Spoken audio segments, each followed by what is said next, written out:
Me presento, mi nombre es Catalina, yo formo parte del equipo que organiza el Encuentro Latinoamericano de Diseño y hoy los voy a acompañar moderando esta comisión titulada Hipercultura, Cibercultura, Hiperinformación, Narrativas y Prosumidores.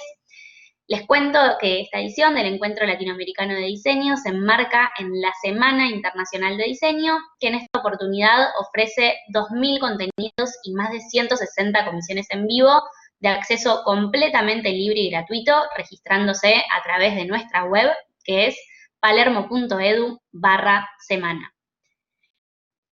Voy a presentar a quienes nos van a acompañar hoy como expositores en esta comisión. Cada uno cuenta con 15 minutos para exponer sobre su tema. Los voy a mencionar en el orden en el que van a ir exponiendo. Hoy nos acompaña desde Venezuela Paola Albornoz. También desde Argentina, Laura Leota. Está hoy aquí con nosotros Lucas Tenllado, también de Argentina. Angélica Ordóñez, desde Venezuela. Juan Patricio Méndez, desde Argentina. Y Lorena Moraes Lima de Almeida, que entiendo que se está conectando. Les aviso que al final de la comisión vamos a tener un espacio para preguntas y que pueden utilizar el chat de la derecha, que ahí ya veo que están saludando, para realizar consultas a todos los expositores y nosotros vamos a seleccionar algunas para poder realizar al final de la comisión. Les cuento también que todas las comisiones de esta semana están siendo grabadas y van a estar disponibles para que puedan disfrutar de ellas a partir del 17 de agosto a través de nuestra web. Seguramente las publicaremos en nuestras redes sociales, así que también los invito a que nos sigan con el hashtag Semana de Diseño UP, que compartan sus posteos. Estamos muy contentos de poder realizar este encuentro de forma completamente virtual este año. Y sin más, le doy inicio a la comisión. Paola, no sé si estás por ahí. Sí, por aquí estoy. Te escucho, Paola. ¿Pudiste encender la cámara? Me dice, va a comenzar el video, se ve genial. Pero todavía no me aparece que estoy compartiendo video. Tarda unos minutitos. Ah, bueno, ahí esperamos. Está. Ahí te vemos. ¿Listo? Bueno, Paola, te dejo que empieces con tu exposición. Listo. Ahí, yo no me veo, pero si ustedes me ven, comienzo. Fíjate que abajo a la izquierda apareces en un rectangulito chiquito. Ah, listo. Listo. Ahí te ves. Ahora sí. Bueno, te dejo. Sí, me presento. Gracias.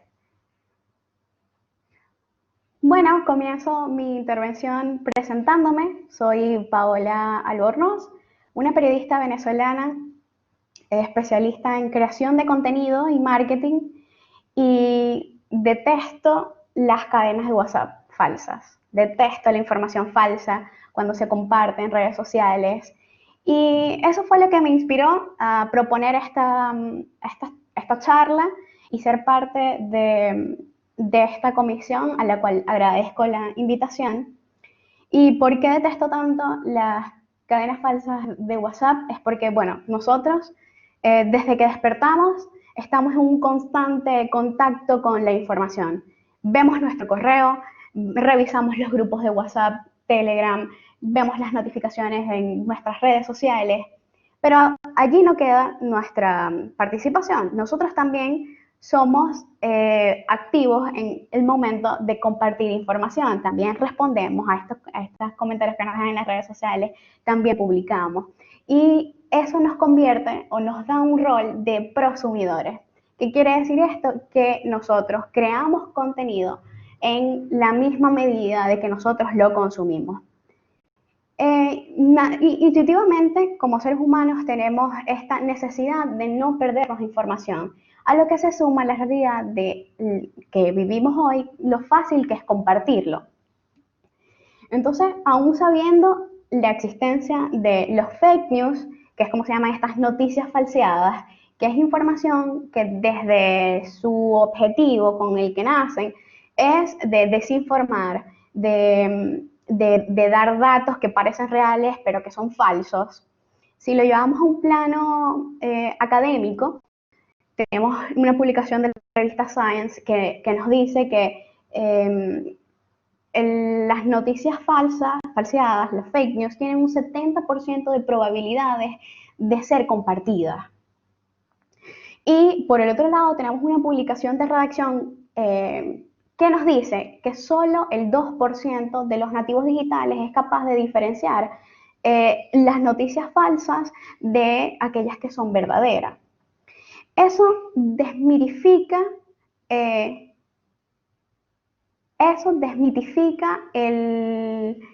mito de que solo las abuelas, de que solo las tías son las que comparten información falsa.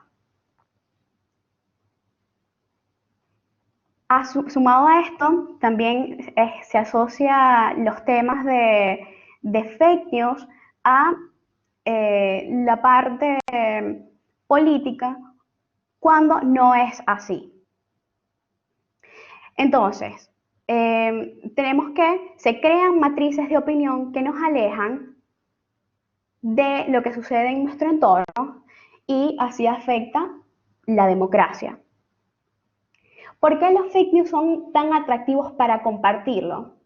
Porque apuntan a estos puntos de dolor, dan información sobre lo que nosotros tenemos miedo, de nuestras incertidumbres, de aquello que queremos saber y que nos resulta desconocido. Por ejemplo, si a mí me llega una información sobre cuándo es la fecha de lanzamiento de la vacuna del coronavirus, yo lo voy a querer compartir porque yo lo quiero saber. Es algo que yo quiero que no solo yo saberlo, sino también quienes están en mi entorno. Escribir en este punto y escribir algo que va a ser publicado tiene dos compromisos. El primero tiene que ser la validación de información sobre la que yo voy a escribir, indiferentemente del tema. Y en segundo lugar, escribir como una herramienta de denuncia sobre aquello que se está contando como verdadero cuando es falso. ¿Cómo nosotros podemos identificar en nuestro día a día las noticias falsas? Bueno, existen por internet, existen manuales, guías, y no es mi idea atosigarlo acá con cosas que podemos hacer, más allá de lo básico. Si nosotros tenemos un titular que no tiene un desarrollo, tener este sentido crítico sobre, bueno, la información que recibimos, las imágenes, videos cómo tenemos, o sea, cómo enlazamos esto a una historia completa.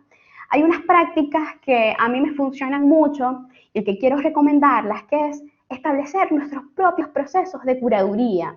Es comprender cuál es la línea editorial de los medios con los que yo me siento cómodo. Y esto no quiere decir que yo solo voy a recibir información de medios con los que yo me sienta cómodo, ni que voy a establecer un sesgo en mi curaduría, sino que estableciendo las líneas editoriales, los canales de donde quiero recibir información y también cuáles van a ser las formas, ¿no?, de estos canales. Yo solo me quiero informar por Twitter, entonces, bueno, hago una lista de estos medios a los que en Twitter, o de repente solo me quiero informar por newsletters. Entonces, bueno, busco cuáles son estos medios que tienen los boletines abiertos para suscribirme. Algo muy importante también es establecer un límite. ¿Por qué? La Organización Mundial de la Salud nos habla de la infoxicación, ¿no?, que es cuando somos incapaces de procesar todo el contenido al que estamos constantemente en contacto. Entonces, establecer un límite también es un acto de autocuidado al momento de informarnos. La información falsa ha transformado la manera en que se hace periodismo, pero también en la que nosotros la consumimos. Frenar la desinformación no es algo que tiene que verse como algo lejano, que es algo de periodistas, sino también que es algo que nosotros como ciudadanos tenemos nuestra responsabilidad, y no solo como ciudadanos, también como presumidores, que lo hablaba al principio. Tenemos esta responsabilidad de frenar estas cadenas de información falsa, asumiendo nuestra responsabilidad, ¿no?, en lo que nosotros compartimos. Porque esto no solo tiene un impacto en, bueno, en mi amigo, en el que yo le compartí un contenido por WhatsApp, sino en todas las esferas. Esto se ve en la parte social, en la parte mediática y en la parte política. Algo que también quería compartir es que aun cuando nosotros tengamos todos estos conocimientos sobre las fake news, no es imposible que nosotros caigamos en ellos, pero sí tenemos un sentido común mucho más ejercitado y que también vamos a ser capaces de, en algún momento, validando la información, frenar las cadenas de desinformación. Una de las cosas que me pidieron para ser parte de esta comisión es que diera recomendaciones, ¿no? Entonces, ya para ir cerrando mi participación, es que cuando yo estudiaba comunicación social, una de las películas que a mí me marcó, y que hoy quiero que aquellos que no la hayan visto la puedan buscar y ver, es Todos los hombres del presidente. Es una película, si no me equivoco, de los años 80, que busca muy bien o narra, describe el caso Watergate, que no solo fue una responsabilidad de los periodistas de desenmascarar, sino que hubo mucha de la participación ciudadana. Otra de las presentaciones es Spotlight, que es un poco más reciente, del año 2012, y los invito también a través del chat compartir todas las películas que puedan ser asociadas a este tema, que yo también voy a estar tomando nota de verlas. Y así, bueno, doy las gracias por acompañarme en esta presentación.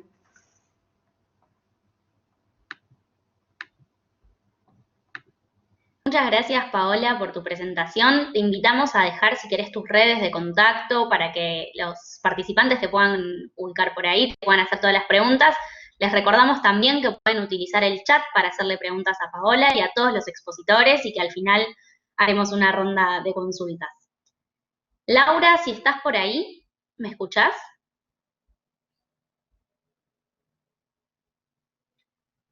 Laura, Hola, sí, yo te escucho perfecto. yo también te escucho perfecto. Ahí va el video, en cuanto cargue. Excelente. Bueno, Laura, te dejo con tus 15 minutos. Muchas gracias. Hola, buenas tardes a todos. Es un gusto enorme ser parte de esta comisión de reflexión. Mi nombre es Laura, más bien Lala Leota. Me formé como comunicadora audiovisual en la Universidad Nacional de La Plata y como directora de arte en la Asociación Argentina de Agencias de Publicidad, que hoy es parte de la Universidad de Palermo, a quien agradecemos muchísimo por este encuentro. Tengo más de 20 años de experiencia desarrollando el oficio de la comunicación gráfica en los más diversos soportes, físicos, digitales.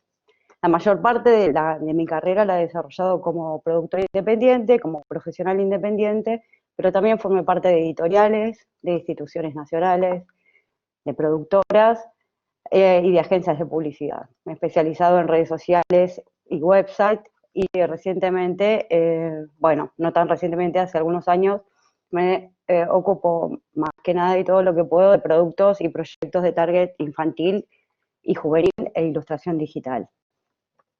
Estoy aquí hoy para presentarles mi proyecto Vila, Mira lo que ves. Son narraciones interactivas para la alfabetización visual de niños, jóvenes y adultos.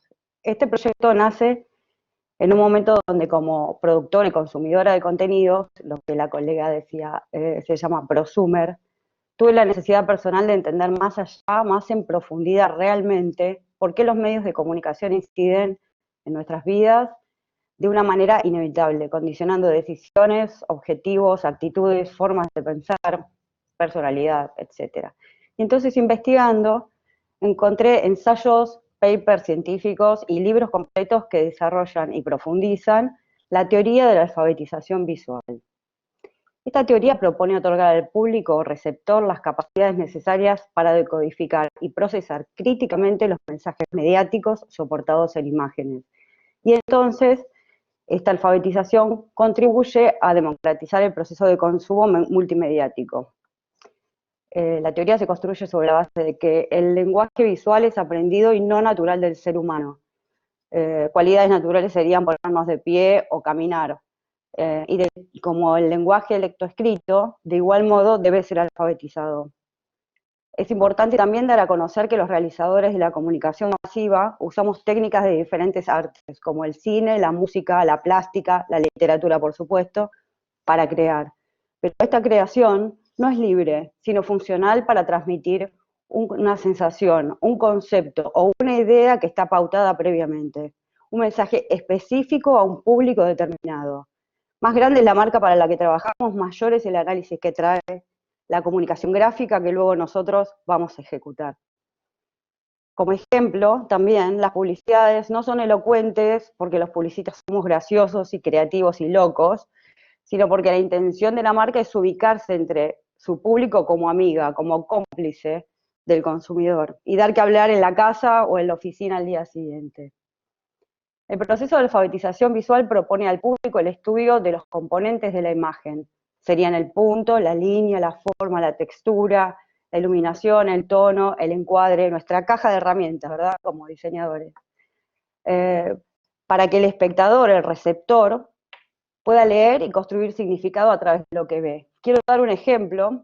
Creo que el recurso más humano y más dirigido es el encuadre, desde mi observación, por supuesto, todo esto, en donde, por ejemplo, nunca haríamos una comunicación de un político o un líder en general tomándolo como desde arriba, ¿no es cierto?, minimizándolo. Siempre el líder, quien nos va a indicar un buen camino, lo vamos a tomar desde abajo, magnificándolo, por lo tanto el espectador es inferior desde donde lo ve. Este tipo de reflexiones o de recursos o de por qué se hace así una publicidad no existe en general entre el público al que nosotros nos dirigimos, y eso es lo importante. La teoría también intenta dar luz a la conciencia de que toda aparición mediática es una representación de la realidad y no la realidad misma.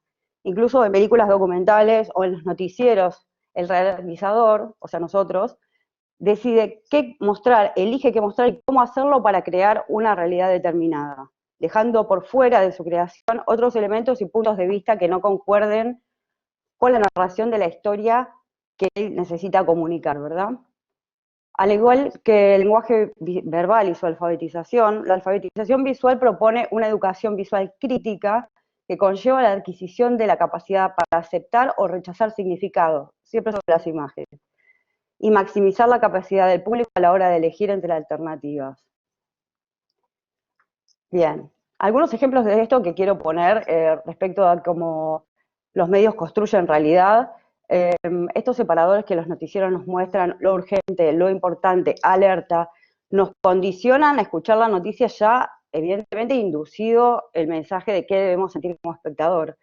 Cómo los medios mantienen temas vigentes. Acá en Argentina, y me encantaría tener información de cómo es en Latinoamérica en general, escuchamos meses sobre, por ejemplo, no hay sin información sobre tal caso. ¿Y eso qué noticia es? Nos mantienen un tema vigente de algún modo. O recientemente hubo tapas de revista y se sigue hablando del tema del cuerpo femenino, como que todavía incluso, bueno, hasta una gordita puede llevar su cuerpo con felicidad. En esta instancia de feminismo, en esta instancia de empoderamiento que tenemos las mujeres sobre la opinión sobre nuestro cuerpo, esos temas siguen estando vigentes. Y también respecto de las publicidades que ahora hay en el marco de pandemia, es increíble cómo se construyen de manera que la narración es poética, te enmarca en algo que va a ser espectacular, ¿no es cierto? La música también parece que estuvieras ganando un mundial o similar en Argentina, lo cual es muy fuerte, y la publicidad te muestra de que estamos en crisis, de lo que viene va a ser peor, de que va a ser un esfuerzo más grande, y bueno, todos esos recursos, realmente el espectador sabe lo que hacemos y que están construidos solamente para generarles una sensación específica. Eso es lo que plantea la teoría. Y entonces ahora les voy a presentar directamente el proyecto Vila mira lo que ves. Son narraciones, historias en las que subyace como metáfora explícita estos conceptos de la alfabetización visual que les acabo de contar, con el fin de contribuir a la formación en la conciencia crítica acerca de la articulación del lenguaje visual en los medios de comunicación masiva. El proyecto está formado por narraciones ilustradas, animadas e interactivas, con tecnología transmedia. Son visualizables en plataformas digitales y libros impresos. Estas narraciones poseen una interfase común, un wiki o diccionario con su propia ficción animada. Este es el anclaje teórico y el glosario del lenguaje visual. Los personajes de esta ficción serán una especie de testigos o analistas del lenguaje visual en otras narraciones. Ahora les voy a contar un poco más. Les voy a contar la historia de la narración principal, la troncal, la que luego visita otras narraciones y analiza en esas otras historias el lenguaje visual. Es la historia de Bitu y Lakapsu, son los anfitriones del proyecto. Sucede en el sistema operativo de una tablet donde se autoejecuta un archivo conteniendo un virus mutante. Ese es Bitu, el puntito verde, ya lo van a encontrar. Que decide cambiar y ser bueno, no quiere hacer más el mal, quiere ser un buen virus. Y aún así infecta una partición del disco, una cápsula de tantas que pedaleaba sin sentido. En lugar de dañarla, cambia su rumbo y juntos se van de viaje a recorrer el mundo visual, que es el disco rígido de la tablet, y a su vez es un círculo cromático complejo con formas y texturas. En su viaje intercapsular encuentran y conocen los componentes del lenguaje visual. Cada elemento del lenguaje conforma un capítulo de la historia. Habrá uno que será el punto, la línea, otro el color, la trama, el encuadre, etc. Y en uno, por ejemplo, van al museo porque están de viaje y ahí conocen la historia de los medios de comunicación. Ok. Por eso quiero contarles ahora puntualmente sobre la marca, la construcción de la marca, algo que les va a interesar mucho porque somos todos colegas del diseño. Vila mira lo que vos ves, lo que el espectador ves. Esa es la construcción de la marca. Vila es vi, el virus, y la cápsula, miran lo que vos ves. Estos dos personajes aparecen de manera interactiva en otras narraciones. La primera narración que ellos van a analizar, al mundo donde van, es al mundo de los peluqueros que cambiaron el mundo. Esto es una historia para niños, como todas las historias de este proyecto, en donde la forma, el color y el espacio son las metáforas e hilos conductores de la ficción. En la práctica me gustaría contarles que, por ejemplo, Los peluqueros que cambiaron el mundo es un libro con interacción, es decir, ciertas páginas, o va a ser, perdón, próximamente lo vamos a imprimir, ciertas páginas tienen realidad aumentada, es decir, que vía una aplicación se escanean unas páginas y en el teléfono vamos a poder ver al virus y la cápsula mirando una página de los peluqueros que cambiaron el mundo, diciendo, el color acá está utilizado de manera narrativa, está todo opaco, qué pasó, por qué es opaco, o cómo va evolucionando el color, y de esa manera analizar un libro que está pensado para ser analizado, ¿verdad? Porque está constituido por, ya les digo, estas metáforas sobre la forma, el color y el espacio. A su vez, va a haber una página web que ya la tenemos muy cerca de terminar, animada en código CSS y con la narración en audios, en donde se van a poder ir pasando página por página y aparecerá una especie de call to action, diríamos, un clic para ver el video de la forma, por ejemplo, Vila y la cápsula analizando la forma o el color o el espacio dentro del libro. Una segunda narración que todavía está bien en la cocina, la estamos pensando, se va a llamar Yo tuve un amigo bajito. En esta narración, un amigo mediano admira a su amigo un poco más peticito porque él se desarrolla mucho más, corre más rápido, cuando se enoja lo escuchan mucho más fuerte, realmente su personalidad es mucho más fuerte que la del mediano, él se considera un mediano como un común, algo así, y admira a su amigo. En esta narración, el encuadre va a ser la metáfora que va a atravesar todo el cuento, porque lo que queremos decir es que depende todo del lado donde cada uno lo mire, ¿verdad? Del ángulo donde lo miren. Y, bien. Otros componentes, voy a hacer acá una pequeña pausa, otros componentes de este proyecto son encuentros realmente no virtuales, la idea en cuanto podamos hacerlos con niños, en donde podamos interactuar, opinar, ver qué opinan, qué piensan, si lo pensaron, el lenguaje, si no, por qué sus películas lo utilizan y cómo. Esos serían proyecciones de estos libros o de estas narraciones en vivo con los chicos.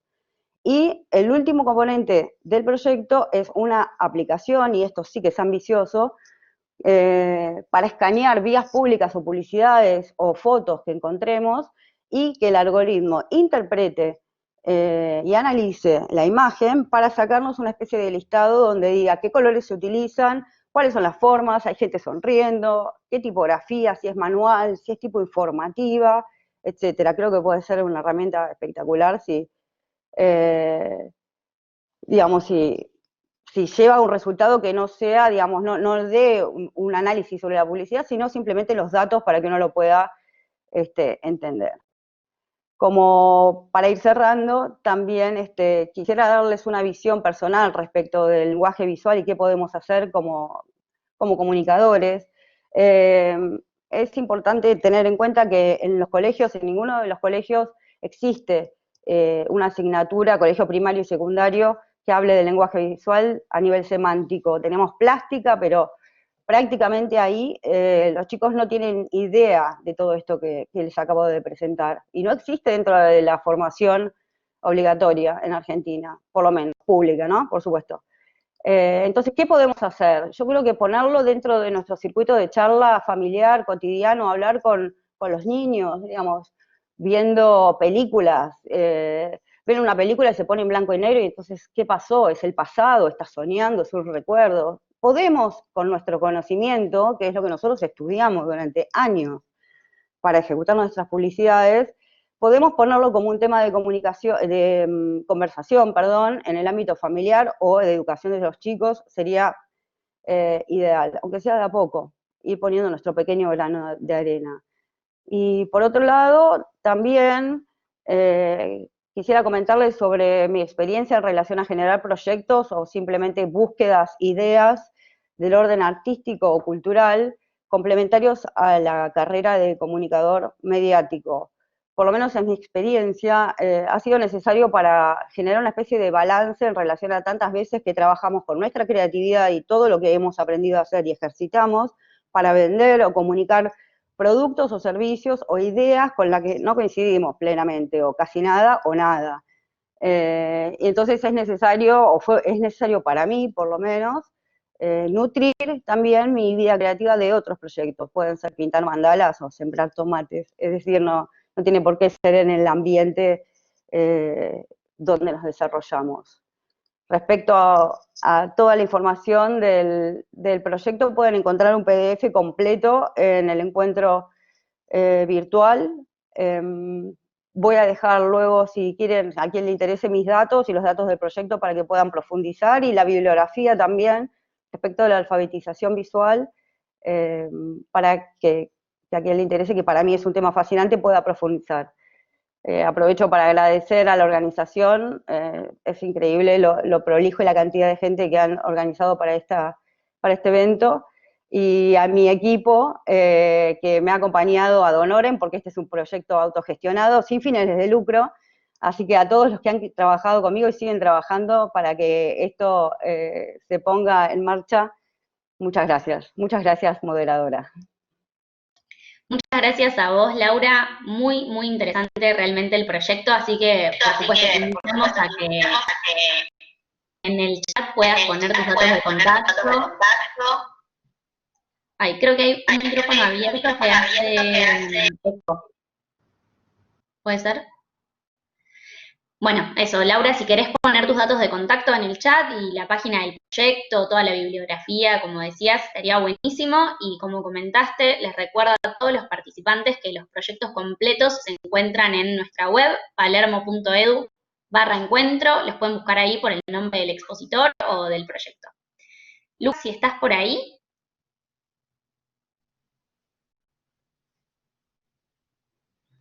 Ahí veo que estás conectándote.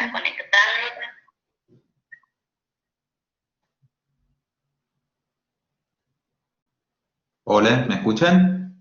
Escuchamos. ¿El video se ve? No todavía, pero tarda unos minutos.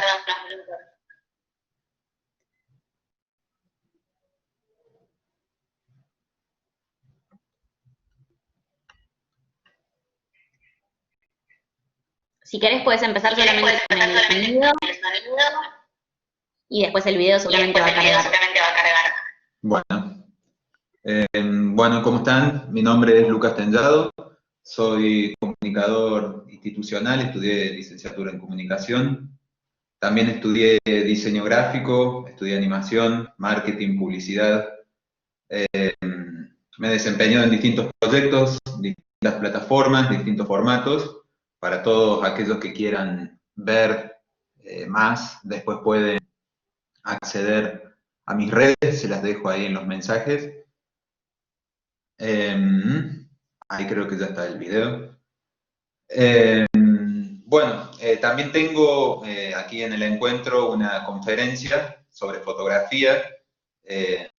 Allí básicamente lo que trato de hacer es explicar un poco todo el proceso integral que se desarrolla desde sacar una foto hasta terminar en una exhibición o en algún formato, digamos, a gran escala, ya sea virtual, ya sea presencial. Y básicamente es la idea de presentar justamente eso, ¿no? Un modelo integral, modelos que incorporen todas las variantes que hoy en día tenemos que tener en cuenta para poder básicamente tener resultados óptimos. Es también un poco lo que trato de hacer acá en el ensayo que presenté hacia un modelo responsivo de marca, donde, bueno, como decían también las expositoras anteriores, estamos en una época de transformaciones muy rápidas, existe una multiplicidad de canales muy grande, tenemos que estar atentos a todos esos formatos, a todas esas características, y de hecho los consumidores, nuestros usuarios, están permanentemente conectados a todas estas plataformas.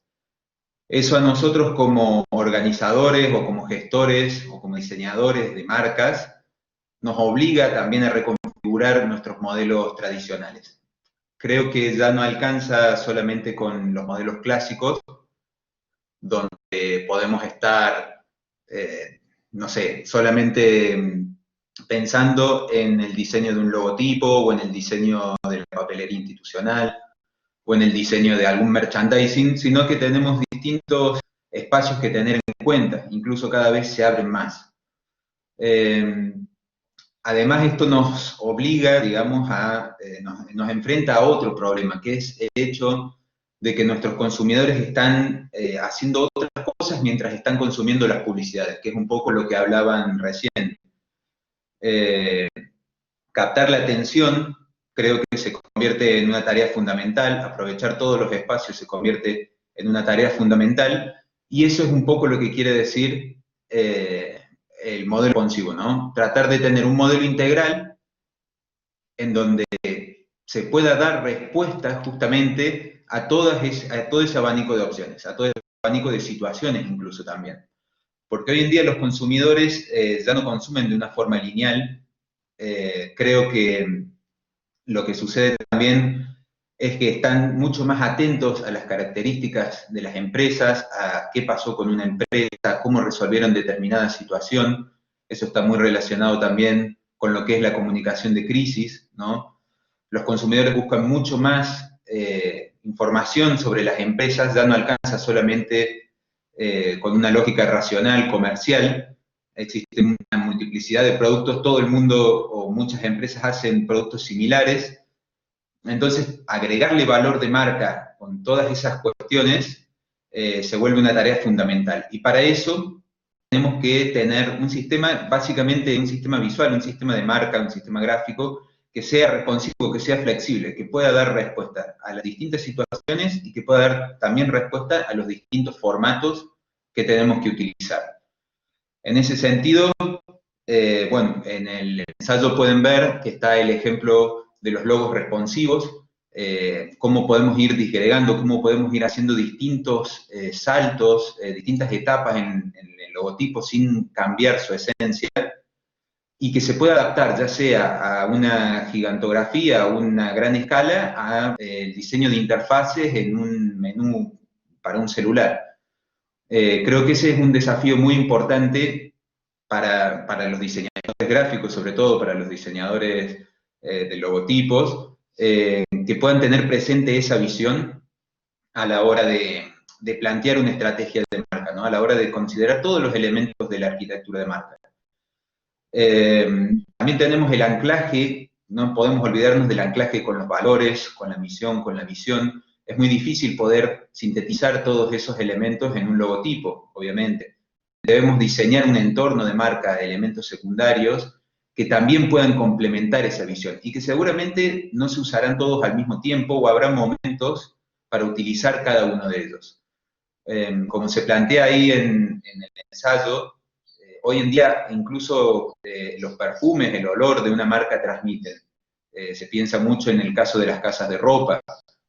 Se aprovecha mucho más el tema del audio, el tema de la música, aprovechar los asistentes de voz, por ejemplo, que son herramientas que están disponibles mientras los usuarios están haciendo otra cosa, ya sea ver tele o cualquier otra actividad.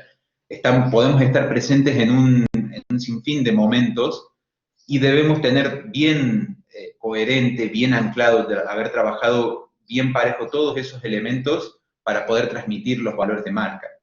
Inclusive, hoy en día también tenemos los logos ecológicos, por ejemplo, logos que se diseñan de una forma específica para gastar menos tinta, que sean simples. Todo eso es un anclaje a las características de la empresa. Es un anclaje que tenemos que tener previsto a la hora de diseñar, a la hora de trabajarlos en los equipos, digamos, a la hora de poder planificar todo la arquitectura de marca, tenemos un abanico de opciones mucho más grandes. Y así nos enfrentamos a ese desafío, al de la hiperinformación, al del sobreestímulo de nuestros consumidores, y tampoco podemos reducir el problema, que lo mencionaban recién también, no podemos reducir el problema solamente a una cuestión de cantidad o abrir más canales, o tampoco podemos resolver el problema solamente automatizando todos esos procesos. Porque los consumidores justamente buscan transparencia, buscan verdad, buscan tener un contacto más cercano con las marcas, con las empresas. A eso se refiere el término también, crear marcas más humanas. Eso también tiene mucho que ver con la responsabilidad social empresaria, ¿no? Poder generar un impacto positivo en las sociedades, en las comunidades, eso nos va a generar mucha más cercanía con los consumidores y es una cercanía que se va a apreciar. No poder solamente reemplazarla con sistemas automatizados. Creo que ese es uno de los grandes desafíos que tenemos hoy como gestores. Me parece que ese es justamente el punto del ensayo, ver si es posible diseñar un modelo responsivo integral, un modelo responsivo que explore todos estos espacios, que explore todas estas temáticas, y así, de esa forma, tener mejores resultados para la empresa, de acuerdo a las características que tenemos hoy que enfrentar con nuestros consumidores, ¿no? A eso creo que es un poco el tema de los prosumidores. Es un público distinto al que el modelo tradicional plantea, es un modelo diferente al que veníamos trabajando. Los consumidores pueden generar valor de marca con un clic, con un comentario, están permanentemente interconectados entre ellos, generan influencia entre ellos, realizan búsquedas antes de consumir un producto. Así que todas esas características debemos buscar la forma de plasmarla en la estrategia de marca, en la arquitectura de marca, en los elementos gráficos, ya sea principales, ya sean botones, ya sean sonidos o cualquier otra cuestión que podamos básicamente pensar y prever a la hora de diseñar la arquitectura de marca. Y contemplar también, este es un momento muy, muy especial, contemplar también las distintas situaciones, poder dar respuesta rápido, tener un sistema flexible que nos permita casualmente no tener que estar haciendo cosa por cosa, sino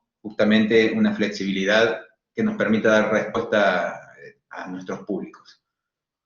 Básicamente esa es general del ensayo. Desde ya, las preguntas que tengan, no tengo problema de responderlas, las dejan en el chat, si no pueden seguirme en mis redes sociales, las dejo también allí.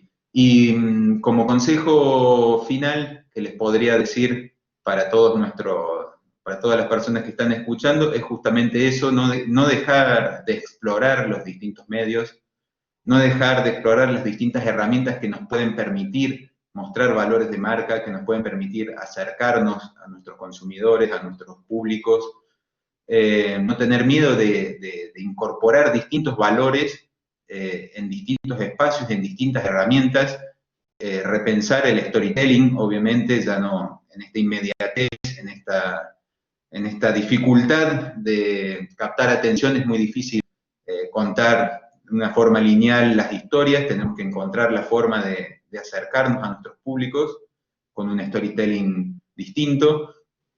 Y bueno, básicamente es esa la exposición. Desde ya les agradezco mucho el espacio que me han dado, que la organización, toda la atención que he recibido. Así que quedo a su disposición para las preguntas y para la ronda final. Muchas gracias, Lucas, por tu participación. Invitamos a los participantes a mandarle todas las preguntas que les interese a Lucas. Y Angélica, si estás por ahí. Lucas, si querés dejar tus redes y tu contacto en el chat. Pues, Hola, ¿qué tal? Buenas tardes. No sé si ya me ven. te vemos y te escuchamos perfecto, Angélica. Bueno, perfecto. Buenas tardes. Voy a presentarme. Mi nombre es Angélica Ordóñez. Soy asesora de marketing digital.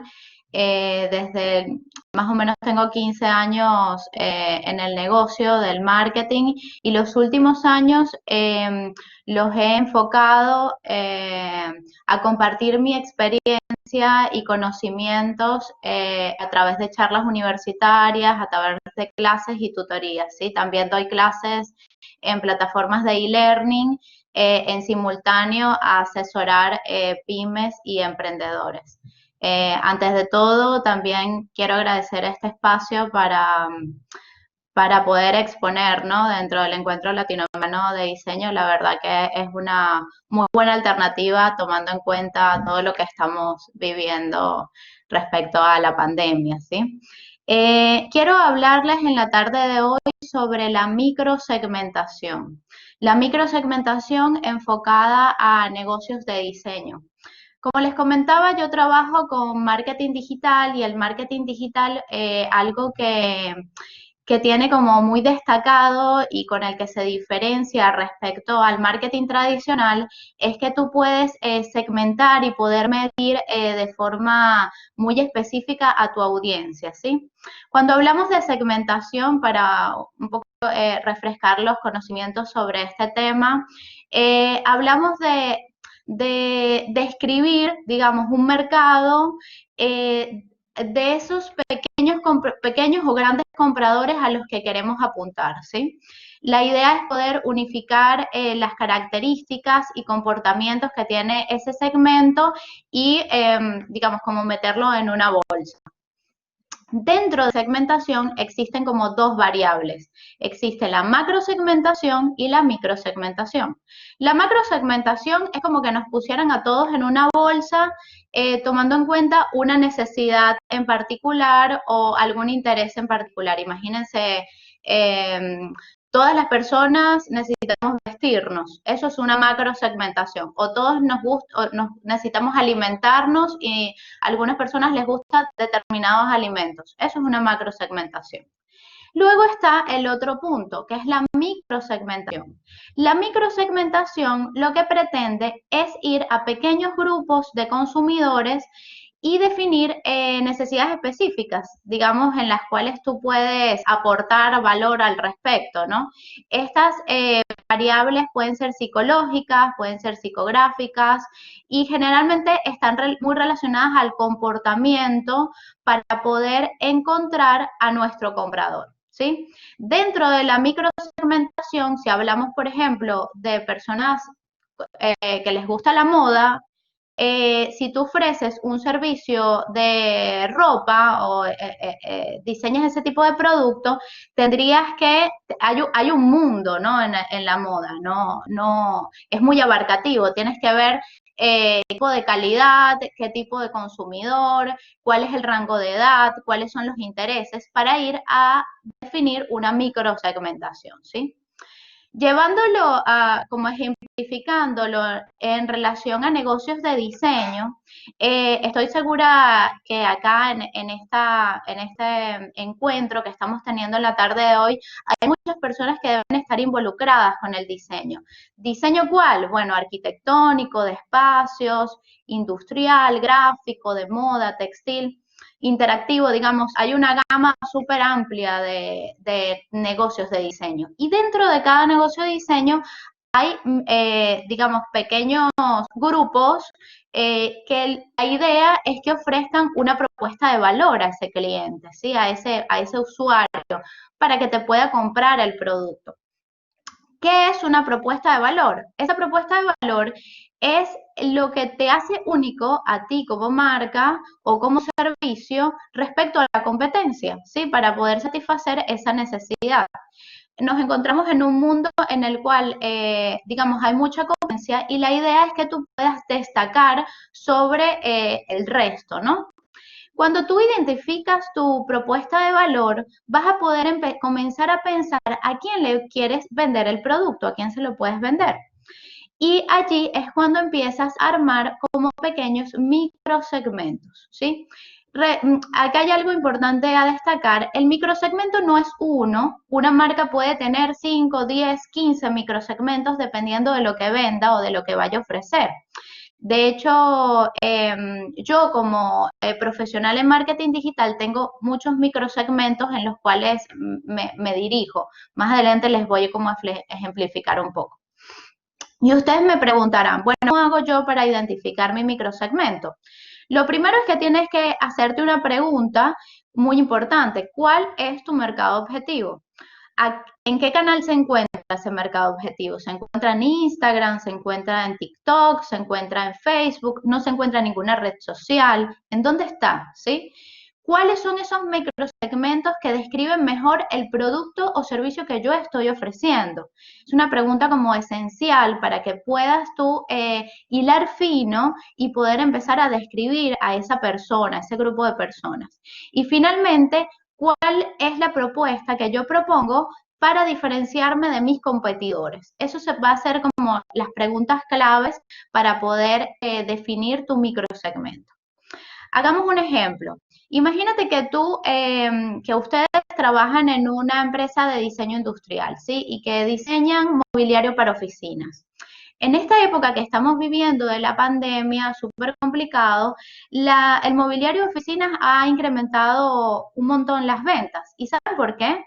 No porque están llenando las oficinas de empresas, les están cambiando el mobiliario, sino que las oficinas se han replanteado para poder darles una propuesta a las personas que están trabajando de forma remota o home office, ¿sí?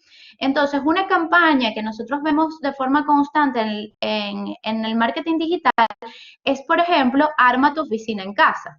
Cuando tú ya tienes el producto y estás hablando sobre un elemento diferenciador, ahí empiezas a hacer la microsegmentación. ¿A quién le estás hablando? ¿A hombres y mujeres? ¿A ambos o a un solo género? ¿En qué edades? Por ejemplo, si es una oficina de 35 a 45 años más o menos, ¿en dónde están? Imaginemos que estamos acá en Buenos Aires, en Capital Federal. ¿Por qué es importante la ubicación? Porque en la ubicación tú puedes definir específicamente cuál es el rango logístico en el que puedes tener tú para llevar los productos, ¿sí?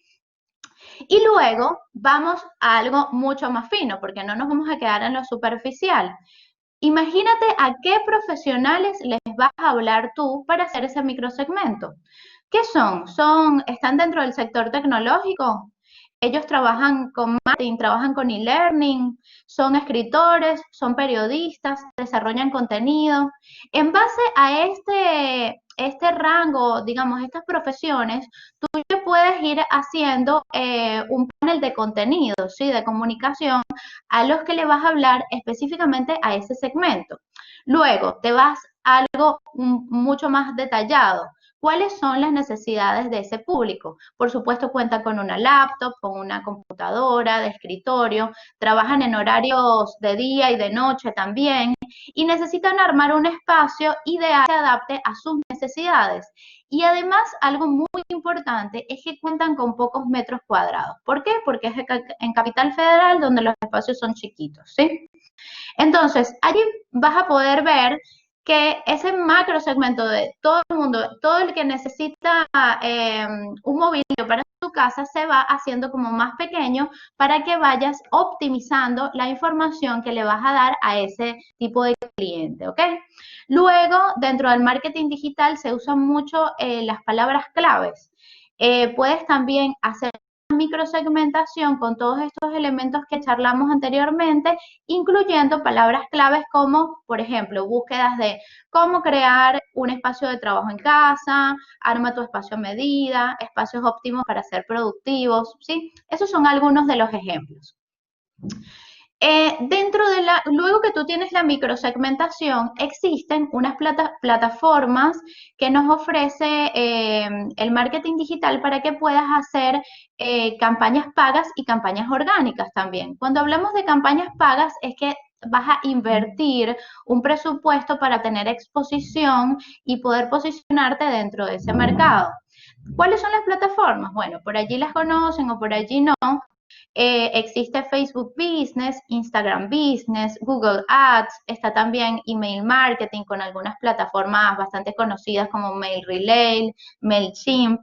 Dentro de todas estas plataformas que les mencioné anteriormente, existen configuraciones específicas para que tú puedas definir cuáles son las características sociodemográficas de tu público, cuáles son los intereses, cuáles son los competidores, cuáles son las conexiones que esas personas deberían de tener, cuál es la ubicación donde quieres exponer tu anuncio y de esa forma armar, digamos, como un público personalizado. Si bien el tema de la microsegmentación por ahí puede abarcar una exposición un poco más amplia, estoy segura que si ustedes tienen algún negocio o algún emprendimiento o alguna idea de negocio que quieran montar, definir tu público objetivo y definir varias segmentaciones para tu público va a ser la clave del éxito para que puedas optimizar tu presupuesto y tener un posicionamiento, digamos, como efectivo en los canales pagos de marketing digital, ¿sí? Dentro del marketing hablamos sobre como que segmenta y vencerás, ¿sí? Porque a veces las personas piensan que abarcando un nicho súper amplio vas a tener como mucha presencia y la realidad no es esa, en especial cuando contamos con poco presupuesto o somos unas marcas nuevas en el mercado, ¿sí?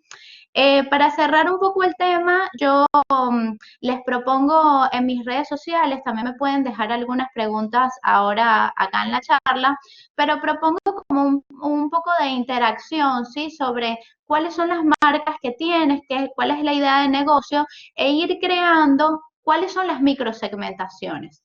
Yo les doy un ejemplo, trabajo con marketing digital y yo tengo un microsegmento que pueden ser exalumnos, o sea, personas que ya salieron de la universidad y están comenzando a trabajar. También tengo médicos que quieren posicionarse en Google, abogados que quieren posicionarse en Google, tenemos odontólogos, psiquiatras, psicólogos. Hay un microsegmento para cada uno y yo desarrollo contenido específico para cada uno porque no le puedes hablar de la misma forma a una persona que quizás está en la universidad, a un abogado, un doctor que tiene como otras necesidades, ¿sí? Así que, bueno, nada, espero que haya sido interesante para ustedes y les voy a pasar mis redes por acá para que podamos charlar un poco. Muchas gracias, Angélica, por tu participación. Les recuerdo a los expositores que al final de la comisión vamos a tener un espacio para que puedan responder a todas las preguntas que les están haciendo en el chat, para que se puedan explayar bien y explicar mejor las preguntas que les están haciendo. A los participantes les vuelvo a recordar que en el chat pueden hacer todas las preguntas que quieran. Muchas gracias, Angélica. Juan Patricio, ¿estás por ahí? Por acá estoy, ¿cómo va? ¿Se escucha ¿Todo bien? bien? Perfecto. Te dejo con tus 15 minutos. Bueno, antes que nada, gracias a la organización por dejarme participar. Mi nombre es Juan Patricio Méndez, yo soy tesista e investigador de la Universidad de Buenos Aires, de la carrera de Ciencias de la Comunicación. Actualmente estoy participando de un grupo de investigación sobre ideología, subjetividad y Estado de la universidad. Asimismo, soy docente del ciclo básico común de la Universidad de Buenos Aires, de la materia de Sociedad y Estado. Soy también asesor de marketing, como se había presentado Angélica, de la misma manera, para una fundación. Y al mismo tiempo trabajo y soy periodista especializado en temáticas de medio ambiente. Si bien yo me especialicé en la rama de publicidad y opinión pública, toda la formación, incluso mi tesis de grado, estuvo vinculada con las proyecciones ideológicas sobre las percepciones y sobre también las condiciones de producción discursiva. Así es por eso que para este encuentro, del cual estoy muy contento de participar y compartir mesa y con profesionales como los aquí presentes, vengo a traerles un trabajo que preparé especialmente para el encuentro, para un poco un debate que ha atravesado mi formación, que tiene que ver fundamentalmente la importancia de los contextos y de la coyuntura política y social en la construcción de los mensajes publicitarios. Un abordaje que a mi parecer es muy necesario para todos aquellos que nos dedicamos a la construcción de mensajes, a todos los que nos ponemos en una posición de enunciatarios y a todos aquellos que somos responsables de comunicar, ¿sí? En este sentido pienso que tener en cuenta los contextos, tener en cuenta la coyuntura, forma parte de una instancia fundamental de dos aspectos, de la producción discursiva y de la producción de sentido. Es por eso que el trabajo, titulado Sobre la mesa del contexto, que preparé con mi compañera Micol Daniela Coria, quien no ha podido participar el día de hoy, fue un trabajo que presentamos en conjunto, fue un trabajo realizado con ella en el que abordamos fundamentalmente esta problemática, que es la problemática de la construcción del sentido y de las condiciones de producción discursivas como puntos claves en la producción de mensajes. Y hemos asistido, sí, asistimos aún también, como bien había mencionado Lucas, con un público mucho más preparado, mucho más investigador, un público que busca más información sobre las empresas que están comunicando. Y es por eso que también en esta comisión, cuando abordamos la idea de prosumidores, es necesario que tengamos en cuenta que a quienes nosotros les dirigimos la comunicación o de quien nosotros somos responsables de comunicar una idea o transmitir algún tipo de información, con esa información también producen, ¿sí? Como había mencionado Paola acerca de la responsabilidad y la crisis de democracia que se puede llegar a generar a través de la producción de fake news. Y en este sentido, bueno, nuestras producciones claramente están altamente vinculadas y en el trabajo que hemos realizado lo hicimos con un doble anclaje, ¿no? Por un lado, la publicidad es política y por un lado, la publicidad es ideológica. Son instancias que claramente se entrecruzan porque las representaciones forman parte de la construcción material del mundo, ¿sí? Y del mismo modo implican y atraviesan esta dimensión social de lo simbólico y del sentido. En el mundo que nosotros percibimos está atravesado por los discursos, ¿sí?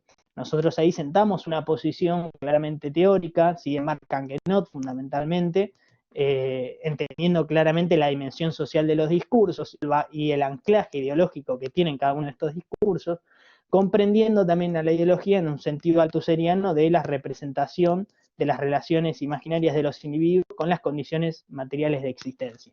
¿Qué queremos decir acá? Bueno, la ideología es eso que opera en todas nuestras prácticas. Nosotros practicamos a través de la ideología que nos interpela en todo momento. Y eso también es un poco la definición de condiciones de producción de los mensajes. Cuando nosotros hemos estudiado semiología o semiótica en cada una de nuestras carreras, nos encontramos con este concepto veneno de cuando estudiamos la semiosis social. Las condiciones de producción de los discursos sí son todas aquellas características, cualidades, formas de presentar, formas de percibir, formas de hacer, toda la coyuntura, todo el bagaje, ¿sí? que se encuentra presente a la hora de producir un mensaje, el cual claramente se pone en juego con las condiciones de recepción, ¿sí? o de reconocimiento de esos mensajes en un contexto de circulación discursiva. En todo ese proceso, sí, hay un doble juego, que es el juego de la semiosis social que expone Eliseo Verón, ¿sí?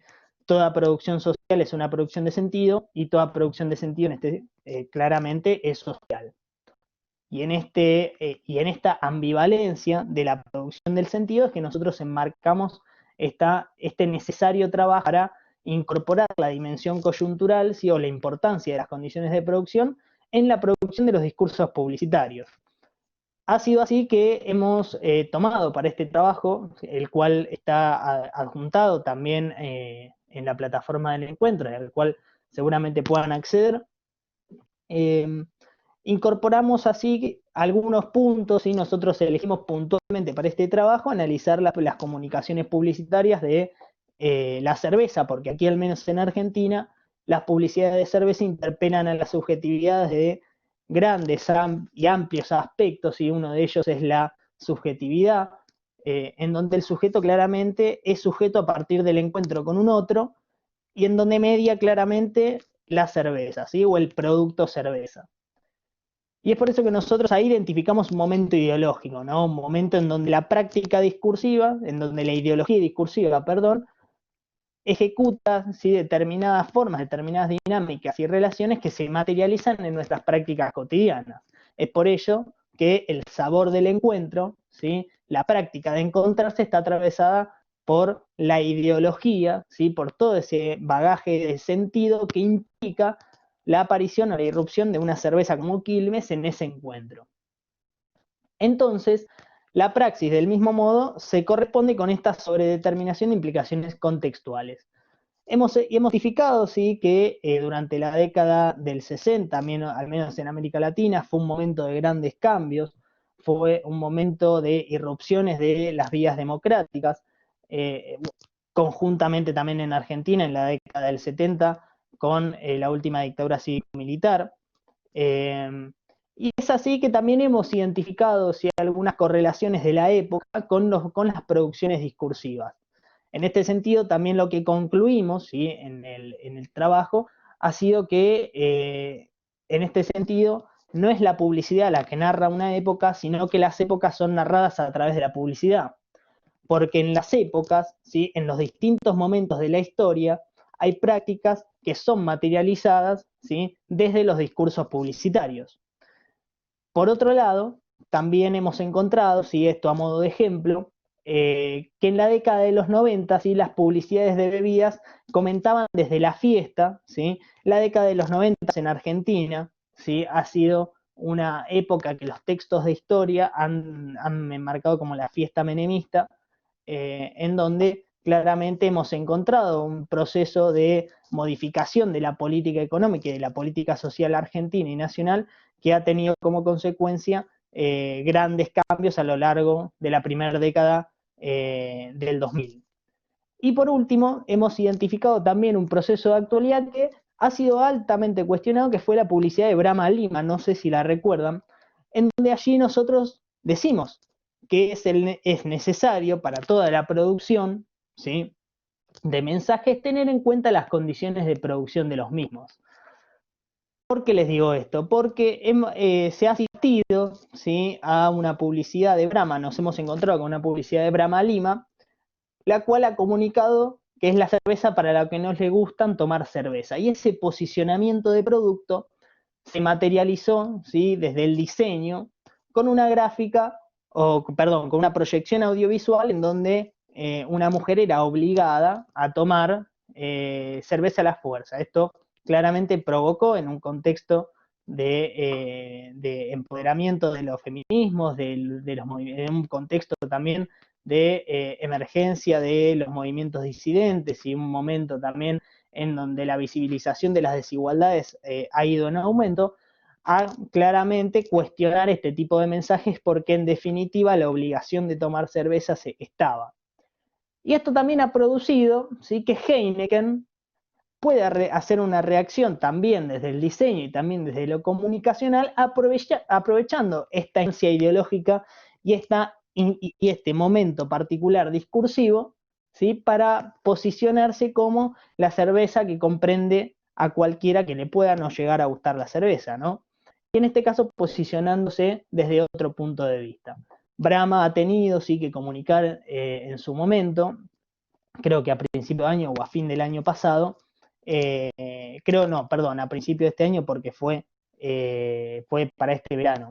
Ha tenido que comunicar a través de sus redes sociales y ha extendido un pedido de disculpas a las comunidades por el tipo de mensaje que había realizado. Y es aquí donde también nosotros como comunicadores identificamos a los sujetos activos. Los sujetos para nada son activos. Los individuos a quienes nosotros le comunicamos nunca son seres inactivos, no son seres pasivos que reciben la información o reciben comunicación sin ejecutar ningún tipo de acción.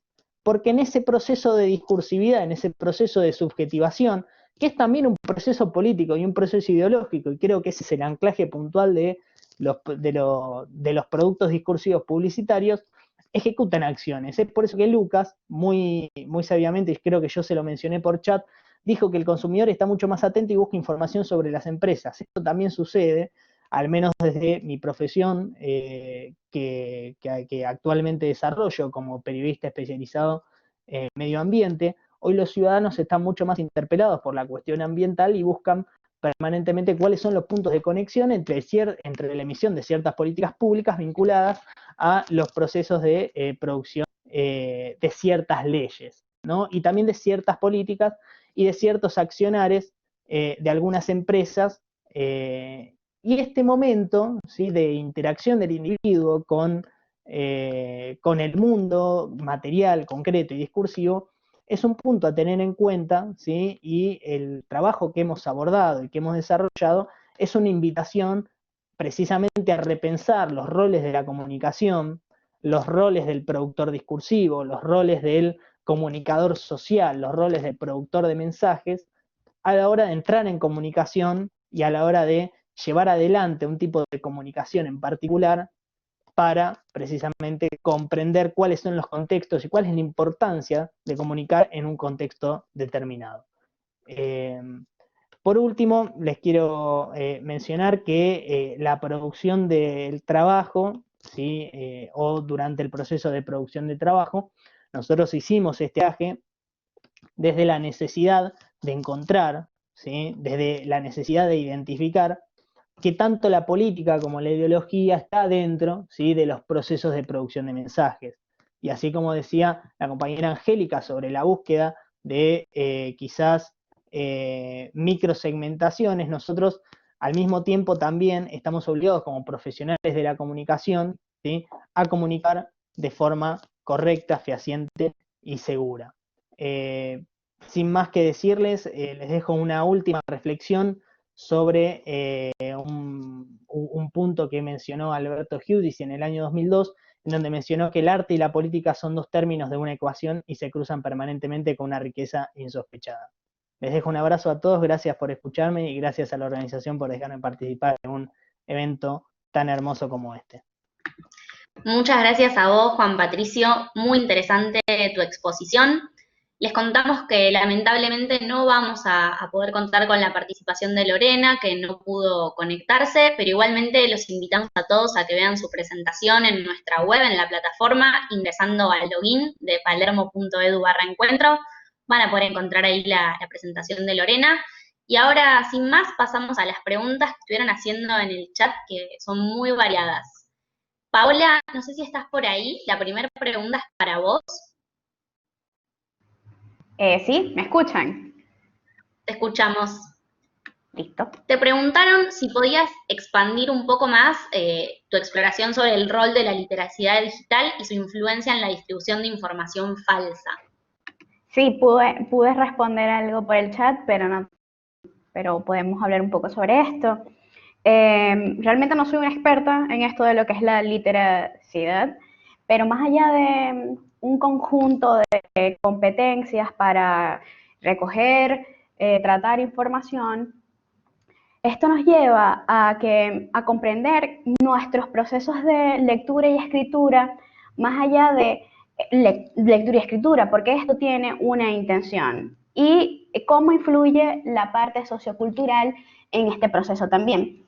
Le comentaba sobre lo que es la literacidad crítica, que habla de la formación de pensamiento crítico, ¿no? De cómo lo generamos a través del contenido y cómo impulsamos para que esto pase a otras generaciones. Pues también habla de la conciencia ciudadana en este punto.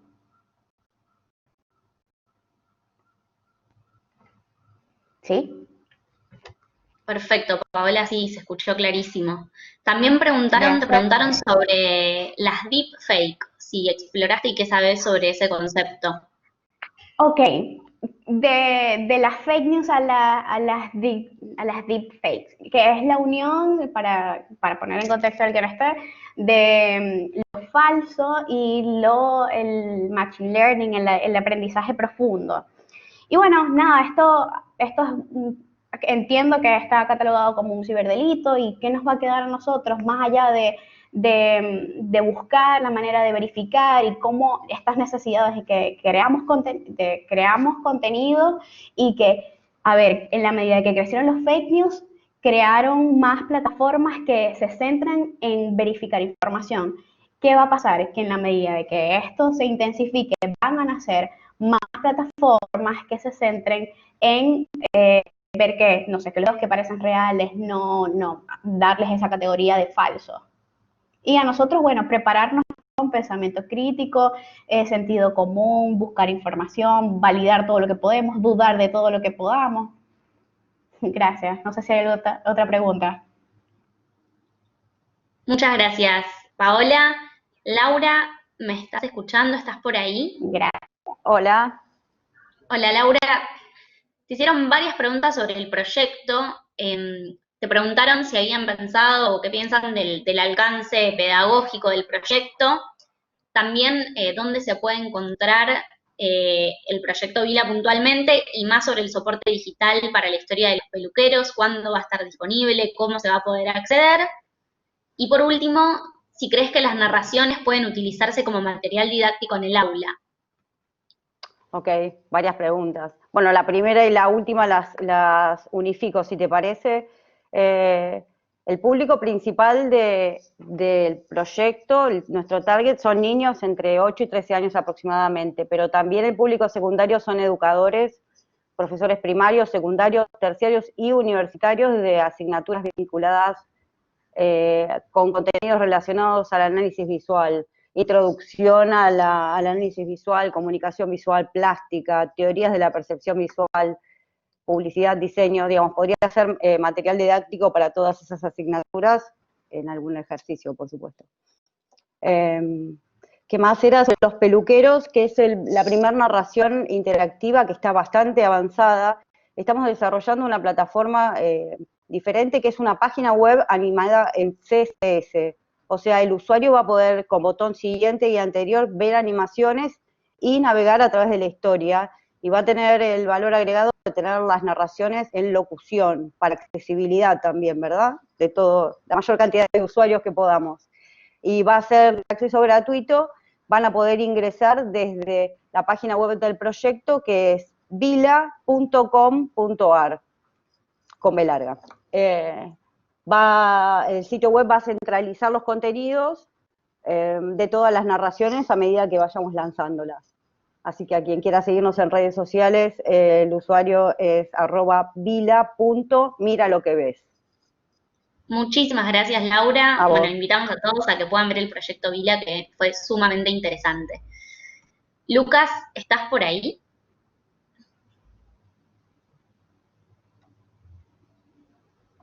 Lucas, no sé si me estás escuchando. Sí, te escucho. ¿Me pueden ver? ¿Sí? Te podemos ver. Bien. Te preguntaron, ¿en qué consiste un logo ecológico? ¿Y qué opinás de la globalización de marcas que se está dando ahora con esta era digital? Bien, bueno, algunas cosas creo que las había ahí comentado.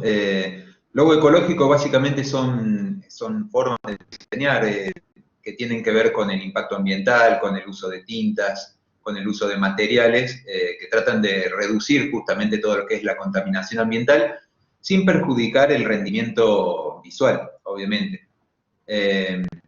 Básicamente es una de las formas que yo mencionaba, pero lo mismo que logos responsivos. Son distintas modalidades que podemos aplicar a un signo, a un elemento visual, que pueden trasladarse también distintos valores. En este caso sería la protección del ambiente. Pero no hay que confundir, digamos, marcas ecológicas con logos ecológicos, ¿no? No necesariamente el logo ecológico tiene que responder a una marca ecológica, pero sí transmite esos valores. Justamente también, como decía Juan Patricio, con el tema de que tenemos públicos activos, públicos mucho más conscientes, ¿no? Y lo otro, con el proceso de rebranding a nivel mundial, también lo tengo en el ensayo a nivel, explicándolo en el nivel de BMW, que es un rediseño que se hizo en los últimos, el único que se ha hecho en los últimos 20 años. Ha sido bastante comentado, ha sido bastante hablado, porque pasó del diseño 3D a un flat design, digamos, como se usan ahora, diseño logo monocromático a una tinta. Ha sido bastante cuestionado, pero lo interesante es lo que dice el vicepresidente de marcas y de clientes.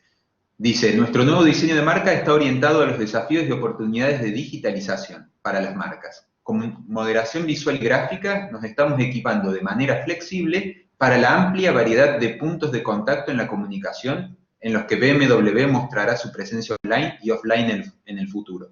Es decir, el rediseño responde justamente a una necesidad de transparencia, a una demanda de los públicos, ¿no? Entonces, en ese sentido, es inevitable esta ola de rebranding, pero también, como dice Norberto Chávez, digamos, conservar una marca en el tiempo es un capital invaluable. O sea, no siempre tenemos que estar rediseñando nuestros logos. Quizás podemos trabajar otros elementos o incorporar nuevos elementos al sistema visual, ¿no? Muy interesante, Lucas. Muchísimas gracias. Muy interesante, Lucas. Muchísimas gracias. Angélica, ¿estás por ahí? Angélica, ¿estás por ahí? Hola, sí, acá estoy. Ahí te vemos. Te preguntan cómo Bueno, sí. segmentar adecuadamente si el público es amplio, en referencia a todas las edades y todos los gustos. Claro, bueno, es una pregunta bastante común porque a veces hay marcas que abarcan segmentos bastante grandes. Por ejemplo, imagínate que tienes una marca de calzado que tiene una propuesta para hombres, mujeres, niños y adultos, ¿sí? O sea, para todo el mundo. Más allá de la propuesta amplia, vas a tener productos específicos, ¿sí? Entonces vas a tener que hacer microsegmentos por productos. Siempre dentro de un gran segmento vas a poder hacer microsegmentos para apuntar la comunicación de forma efectiva a ese segmento específico al que quieres apuntar. En el caso del ejemplo de los zapatos, tendrías un microsegmento para bebés, niños de tal a tal edad, niños un poco más amplios, escolares, también lo puedes hacer por categorías, calzado de dama, tacones, de trabajo, zapatillas, etcétera, etcétera. Entonces, si vas como hilando fino, viendo a detalle cuáles son los productos que ofreces, siempre vas a poder hacer microsegmentaciones, aunque sea amplio el segmento. Muchas gracias, Angélica. Juan Patricio. Aquí estoy. Vi que estuviste contestando un poco por el chat, pero si querés ampliar las respuestas que te estuvieron consultando bastante sobre cómo no cometer errores en el discurso publicitario y qué tener en cuenta, adelante. ¿Cómo no? Bueno, en realidad del error nunca estamos exentos porque somos humanos, o sea que forma parte de una imposibilidad de predecir el futuro. Pero por otro lado, la comprensión profunda del contexto y el hecho de comprender y tener en cuenta qué es lo que sucede en el mundo a la hora de comunicar y cuál es la historia, ¿sí?, de aquellas comunicaciones y aquellos sujetos a quien nosotros le vamos a comunicar, donde nosotros debemos ahondar para evitar estos errores en la comunicación. Por ejemplo, era, bueno, el ejemplo que habíamos citado de la publicación de Brahma. Y por otro lado, había en el trabajo, expusimos un ejemplo acerca de un trabajo, bueno, en realidad una obra, que se llamó Los Invertidos, de José González Castillo, que se estrenó en 1914 y que explicaba la homosexualidad como una aberración burguesa y que proponía el suicidio. Esto claramente en 1914. Hoy en día comunicar de esa forma, ¿sí?, sería altamente contraproducente en un contexto de empoderamiento y sería altamente cuestionado por la historia misma del mundo, de la comunicación y de nosotros sujetos como sujetos políticos y sujetos ideológicos.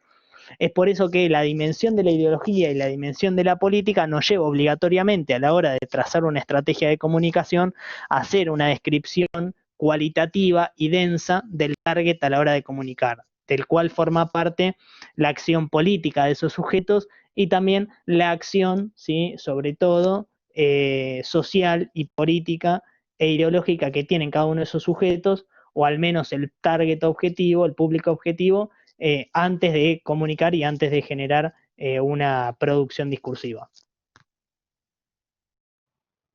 Muchas gracias, Juan. Si del público quieren hacer más preguntas, todavía tenemos tiempo. Recordarles que todas las presentaciones se pueden ver en la plataforma del encuentro, palermo.edu/encuentro, y que la grabación de esta comisión, como de todas las comisiones de la semana, van a estar disponibles a partir del 17 de agosto. Agradecerles a los expositores, la verdad que fue muy interesante esta comisión y cómo se pudieron ir mezclando y mechando todas las intervenciones de los participantes. Les agradecemos a todos el público de todos los lugares de Latinoamérica y del interior del país que nos están acompañando en este nuevo encuentro virtual. Los invitamos a que se queden a la siguiente comisión, que se llama Diseño Social, Impacto Positivo para la Calidad de Vida. El moderador que acaba de hablar se llama Juan Patricio Méndez. Lo pueden buscar en la plataforma del encuentro por ese nombre o por el nombre de su proyecto, que es Sobre la Mesa del Contexto. Es un ensayo muy interesante. Y tienen los contactos de todos los expositores en el chat que está disponible. Los invitamos a que puedan ver todos los contenidos y que se queden al resto de las comisiones en vivo. Muchísimas gracias a los participantes y a todos los expositores por haber participado.